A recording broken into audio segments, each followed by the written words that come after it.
Welcome back to AgriTalk as we wrap up our broadcast here at World Dairy Expo. And again, the show, remember, runs through Saturday. If you have a chance to come to Madison, Wisconsin, it's quite a show.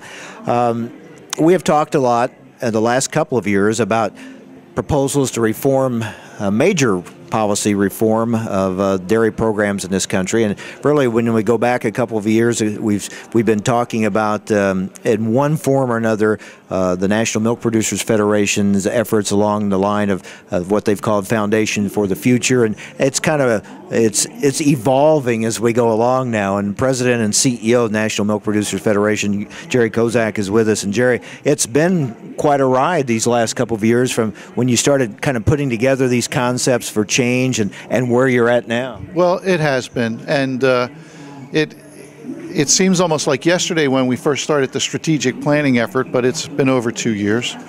And it has evolved to a really good point, Mike. This summer, I think it culminated in our grassroots tour.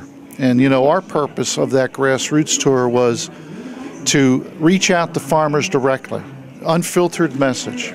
And it was just three of us on our staff. We tried to explain what we were doing with Foundation for the Future. But more importantly, we were there to listen. We were there to listen. We wanted to hear their concerns. And also we listened to how could we improve the program. And I know there's such a skepticism these days about everything in our country. And I know that because we're based in D.C., some farmers thought, well, they're just doing this and then we're not going to listen. But I think we proved them wrong. We did listen, and we took their comments seriously. Mr. Peterson put out a discussion draft at the same time, and his purpose was to get people talking, that we have to move forward, that the status quo wasn't acceptable. So we combined what Mr. Peterson and his staff heard, and our staff what we heard. We went back to our board, and I am so proud of the National Milk Board because they came together with unity and said, let's make these changes, and they address a lot of the issues that we heard. When you talk dairy policy, it's complex to begin with and hard to almost understand it all. But part of it is because you have different factors in different regions, and so everybody's going to want to know, how does this affect me? Is it going to be better than what I've got? Maybe I like what I've got, but overall, it was obvious something had to change because you can't keep going through these down periods that the industry just went through. No, the first question we asked of everybody was, at all the sessions, are you happy with the program you have, and is the status quo acceptable? And with maybe exception of one or two people in 1,400, the answer was no. We can't accept what we have. It's not working. So that means from a leadership standpoint, we had to continue to drive the process because there is no status quo anymore in agriculture.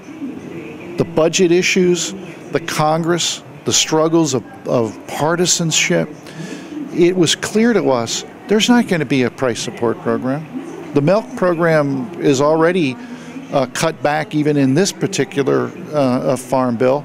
That's not going to be available. And their dairy export incentive program, the government hasn't used it. And so we had a responsibility to put something in its place to help the transition and provide some safety net that would exist for the future. As you've mentioned, you've listened, you've made changes. The most recent, of course, is kind of the opportunity to opt out, if you will. There's choice there for producers. Right. Well, we heard farmers on both sides, right?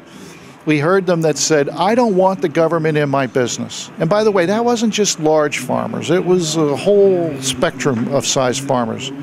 Then you had farmers who said, but we have to have some level of safety. We have to be able to transition to a new marketplace. So we came up with the freedom of choice. If you don't want to sign up for the basic margin protection program, that's free, and you don't want to sign up for the supplemental, which is somewhat subsidized by the government, you don't have to.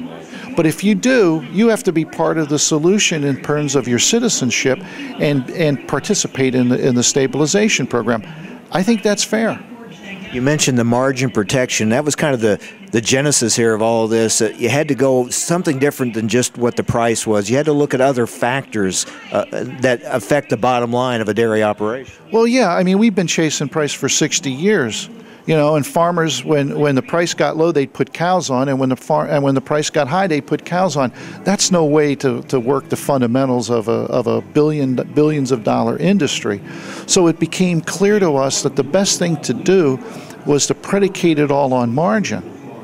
And it has such broad impacts because not only is it help to save equity, but it's also going to assist in getting future credit, because bankers and lenders are very happy with this program, because the other programs were somewhat nebulous. How do you go into a banker and say, my safety net is I may get an MILC payment if things are really bad, or I have the price support program and the government may purchase products. So this one, the banker sees on paper, here's what I'm protected under my margin. What's the next step? Well, the next step is, you know, we're working with Mr. Peterson and Simpson to continue to gather co-sponsors on the House side. You know, we already have Republican and Democrat support. We're encouraging all of our farmers now to contact their representatives and get on the bill so that we can get this moved through the House Agriculture Committee so the House can act on it. At the same time, we're working on the Senate side, encouraging Senator Stabenow and others to look at the Peterson-Simpson bill and try to get that introduced on the Senate side. You feel good about your chances? I do. I do, because I think we're an organization who has shown that we're willing to compromise. The processing sector hasn't done anything to come to the table. All they said is no to everything. And I think we're starting to see people come to our defense. And even in those sessions we had in the summer where some farmers were not overly pleased with some provisions, the thing they said to me was, Jerry, at least you're trying to do something, and at least you're taking the steps that you have to have. And I think that's a positive step for all of us. Major change does not come easy. It doesn't. People don't like change. If you, including myself, if I'm driving to the office and there's a detour, I'm like, oh my goodness, what am I going to do? But we all know the change is coming, and we have to embrace it. But more importantly, we have to control the change ourselves. And that's a message I think everybody has to have out there, is you may not like this, or that of our package, all right? But would you rather have the Congress decide, who don't have any idea about dairy policy? Would you rather have the processors decide for you if you're producers? I don't think so.